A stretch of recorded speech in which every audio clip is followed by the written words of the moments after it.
You know what separates gaming legends from gaming disasters? It's not graphics, it's not budget, it's the one thing that makes or breaks a base building game. And today, we're exposing exactly which games nailed it, and which ones crashed and burned so hard they changed gaming forever. We start with a small indie studio from Sweden, 5 developers, a vision of Viking survival, early access launch in February 2021. Within weeks, it became one of Steam's most played games. Within months, it sold millions. The numbers don't lie. Valheim exploded in February 2021 as an indie sensation that became one of Steam's most played games within weeks. We're talking 94% positive across over 500,000 Steam reviews. Peak concurrent players hit 502,000. The game sold millions in its first month of early access. This small indie team from Iron Gate created something that rivals called the closest thing to recapturing Valheim for the first time. Why players are obsessed. Viking survival perfection. You wake up in a procedurally generated Norse purgatory, and Odin himself tasks you with proving your worth. The gameplay loop is addictive as hell. Explore distinct biomes, black forests, swamps, mountains, plains, fight increasingly difficult bosses, gather materials, craft better gear, and build massive longhouses and fortresses. The building system uses real physics. If your roof isn't properly supported, it will collapse on your head. Players report 600+ hour playthroughs without getting bored. The co-op supports 1 to 10 players and transforms the experience. One reviewer said 10 out of 10, one of my top 10 games in the past 25 years. Absolutely fun and difficult survival. Bosses drop trophies you place on a central altar for permanent buffs. Sailing is phenomenal. You craft longships and voyage across oceans searching for new lands. The crafting progression feels rewarding every step, and the whole aesthetic, this low-poly Viking vibe with stunning lighting, just works. At $19.99, frequently on sale for $10, Valheim is an absolute steal. Still in early access with the Deep North biome coming to complete 1.0. This is Viking survival done right. That's what happens when a small indie team respects their players and builds something with soul. But what happens when a AAA studio with unlimited resources takes everything that could go right and burns it to the ground? Buckle up, because we're going from Viking legends to Bethesda's nightmare. Fallout 76 represents one of the most disastrous AAA launches in gaming history. Bethesda, the studio behind beloved Fallout 3, 4, and Skyrim, released a multiplayer-only Fallout with no NPCs. The Metacritic user scores? 3 out of 10 on Xbox, 2.7 out of 10 on PS4, 2.8 out of 10 on PC. Over 400 negative reviews flooded in within the first week. The beta literally deleted the entire game from hard drives. A 54GB day one patch couldn't fix the game-breaking bugs. Performance issues, constant crashes, save corruption. The game wasn't on Steam at launch, which enraged PC players. Camp system disasters, the base building supposedly a selling point since it carried over from Fallout 4, is spectacularly broken. Bases disappear when switching servers. All your hours of building? Gone. Building budget is tiny. Can't even use purchase cosmetics because you hit the limit. Stairs constantly bug out and become unremovable. Walls don't register. Players can walk through them and you can't delete them. One player wrote, "The worst base building I've ever seen. I mean the UI, the rules of building, everything. How did they F it up this bad?" The building mechanics are worse than 8-year-old Fallout 4. That's not progress, that's regression. The scandal pile up. Canvas bag controversy. Advertised canvas, delivered cheap nylon. $100 Fallout first subscription for features that should be free. Atom Shop microtransactions in an unfinished game. Personal information leaked in support tickets. Players banned for using exploits Bethesda created. Fallout 76 has improved with updates, but the launch damage is permanent. It's the textbook example of AAA arrogance meeting total incompetence. The base building that should have been a highlight became one more broken feature in a game drowning in problems. From the ashes of Bethesda's disaster, let me show you what happens when developers actually care about their game. When they spend years in early access listening to feedback instead of rushing out garbage. When they build a fantasy world so beautiful, players lose days exploring it. This is Enshrouded, and it's everything Fallout 76 should have been. Enshrouded launched into early access in January 2024 and immediately became the most played demo of Steam Next Fest in October 2023. It peaked at 160,405 concurrent players and currently sits at 85% positive across 87,000 plus reviews. IGN gave it 8 out of 10, calling it an instant hit for anyone who's ever wanted to build a castle in a fantasy world. Rock Paper Shotgun declared it has the best building system in the survival genre. Enshrouded is what you get when you blend Valheim's building with Dark Souls combat and sprinkle in some RPG depth. You're surviving in Embervale, a fantasy world consumed by a mysterious fog called the Shroud. The world is gorgeous, handcrafted areas mixed with procedural generation. The building system uses voxel technology, meaning you can customize everything down to individual blocks. Players spend hundreds of hours just decorating bases. One reviewer said, "The game offers you a plethora of decorations and multiple designs. It really makes your base enjoyable and not boring and plain. 16-player co-op, action RPG combat with dodge, parry mechanics, skill trees for wizard/ranger/warrior builds, and crafting systems that rival the best in the genre. You rescue NPCs who unlock new crafting stations and gear. The progression feels rewarding. Every new area, every upgrade matters." Keen Games spent a year in early access with constant updates and community engagement. They're transparent about development, releasing roadmaps, and responding to feedback. This is early access done right. At $29.99, Enshrouded is worth every penny. It's ambitious, beautiful, and constantly improving. If you want building plus action, RPG plus fantasy world, this is it. Beautiful, right? A game that respects your time, gives you content worth grinding for, and improves month after month. But what if I told you there's a game that looked just as promising, that peaked at nearly 200,000 players with 89% positive reviews, that had players praising it for 60 solid hours, and then the endgame hit, and in 5 months it all collapsed. Player count dropped 86%. Reviews went from very positive to mixed. The community turned toxic. Welcome to Dune Awakening, the game that forgot to finish the last act. Dune Awakening is gaming's most dramatic review collapse. Launched in June 2025 to nearly 190,000 peak concurrent players with 89% positive reviews. 5 months later, player count dropped 86% to just 26,683 concurrent players, and reviews slid to mixed at 69%. This is the story of a game that did everything right for 60 hours, then revealed an endgame so catastrophically broken it destroyed player trust. For the first 20 to 60 hours, Dune Awakening is phenomenal. Stunning desert visuals, deep survival mechanics, water management, sandworms, heat, solid crafting, decent building, and immersive Dune lore. Players praised the Haga Basin PvE zone content. Reviews were glowing. Then players hit endgame, and everything fell apart. The endgame nightmare. All survival mechanics become irrelevant. Get a sand bike? Sunstroke disappears. Sandworms? Not a threat anymore. The deep desert endgame is a PvP forced nightmare. Rarest resources only spawn in PvP zones. Game was advertised as having optional PvP. That's a lie. Resource nodes are claimed by base building players within 24 hours, locking everyone else out. Schematics have random spawn timers between 45 minutes to 2+ hours. You and your friends have to camp the same spot for 3 to 9 hours to get loot. NPC health gets a random 20 times buff in high tier areas with no warning. Combat becomes trivial. Enemies don't understand line of sight. You can cheese them easily. One player wrote, "Dune Awakening is both amazing and terrible. It is quite frankly one of the best games I have played until the endgame starts. At this point, where the game should have really shined, it is instead a massive letdown." Reviews shifted from very positive to mixed as players hit endgame. Cheating and duping exploits ran rampant. Funcom had to disable Steam family sharing because of exploit abuse. Recent reviews cite empty endgame, forced PvP, Ganker's Paradise, and terrible resource systems. Player consensus: you'll get your 100 hours for your money's worth. Once you hit Melange requirement, you've hit all content. Jump to something else.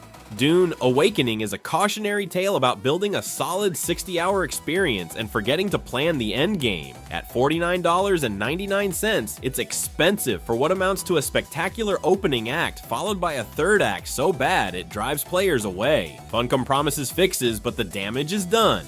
You want to know what a complete experience looks like? What happens when developers plan everything from hour 1 to hour 2000? When players don't quit at endgame, they start a new factory because the addiction is that strong. Let me introduce you to the games that turn just one more hour into, wait, it's 8 AM already. The games that have 97% positive ratings with hundreds of thousands of reviews. The games where the factory must grow isn't a suggestion, it's a way of life. This is automation perfection. This is Satisfactory and Factorio.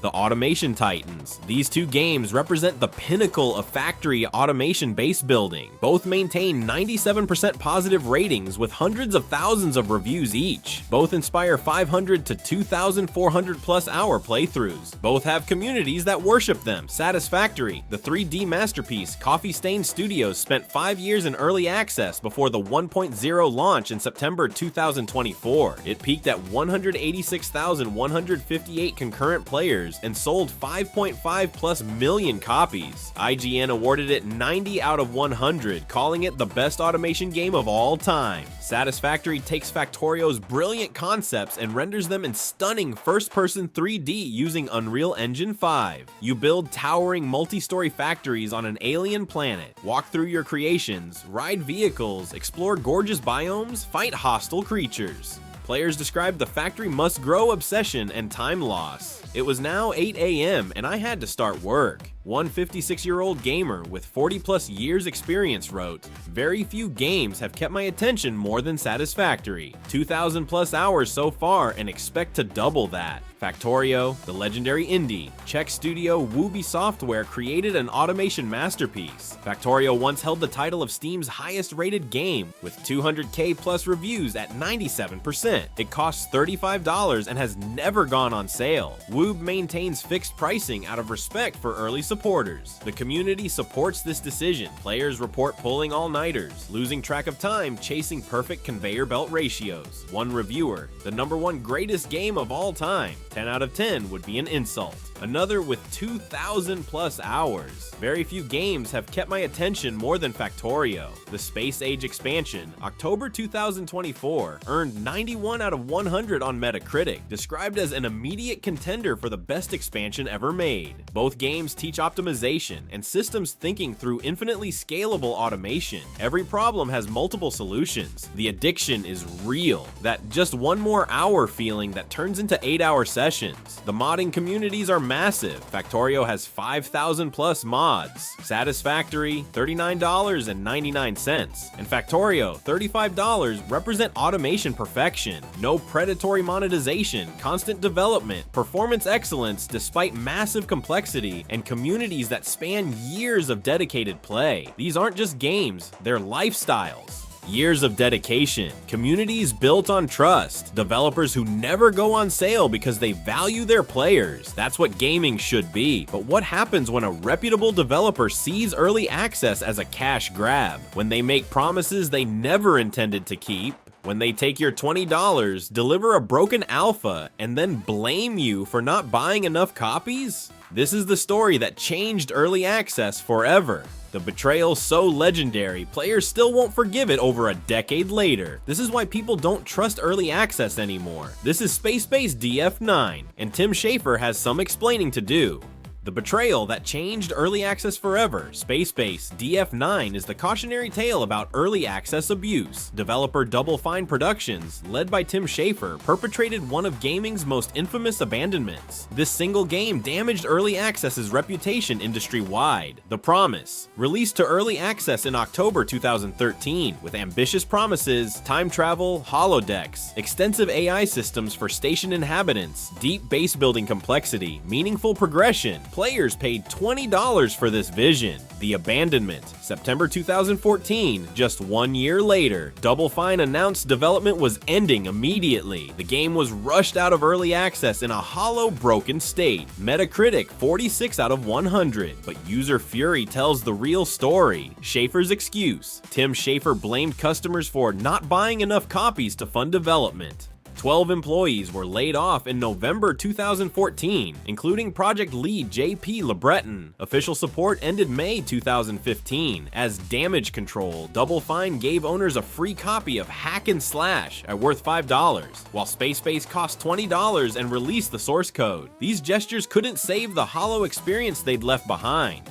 What players got: extremely shallow base building with limited options, minimal AI for station inhabitants, no real goals beyond basic survival, broken mechanics, never finished, a glorified alpha labeled as 1.0, player reactions, abandoned and repugnant in every way. They handed it to the community and let us work through their train wreck. This game is the reason I no longer trust anything labeled early access. This is unlike Double Fine Productions. Fans felt betrayed by a previously trusted studio. The legacy, Spacebase DF-9, is cited as the game that damaged Early Access's reputation. It's a masterclass in how not to treat your customers. It's proof that even reputable developers can betray player trust for a quick cash grab.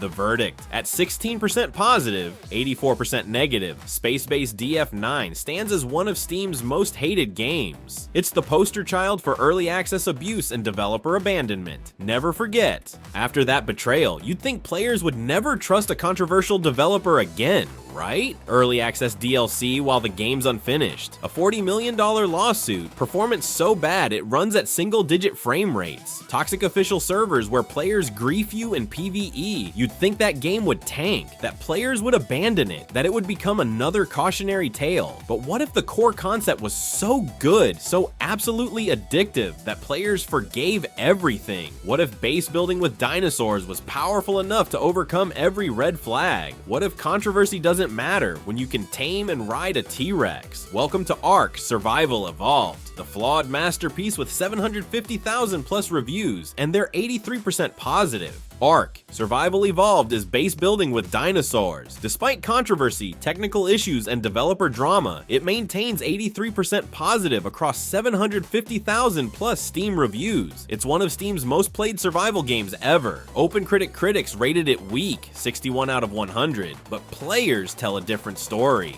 Why it's loved. Taming dinosaurs is your hobby now. You wake up on an island full of prehistoric creatures and hostile environments. Gather resources, craft gear, build bases ranging from shacks to massive fortresses, and most importantly, tame, breed, and ride dinosaurs. The building system is comprehensive. Players create elaborate bases with defensive structures, automated systems, breeding facilities, and more. The progression from primitive tools to tech-tier futuristic gear spans hundreds of hours. The addiction. Players report 300 to 4,000 plus hour playthroughs. One reviewer, one of the best dinosaur games out there. A fun time for sure and super entertaining. Taming dinosaurs is now my hobby. The game spans multiple maps: the island, Scorched Earth, Aberration, Extinction, Genesis, Part 1 and 2, each with unique creatures and challenges. The modding community is massive. PvE is great, but PvP is notoriously brutal.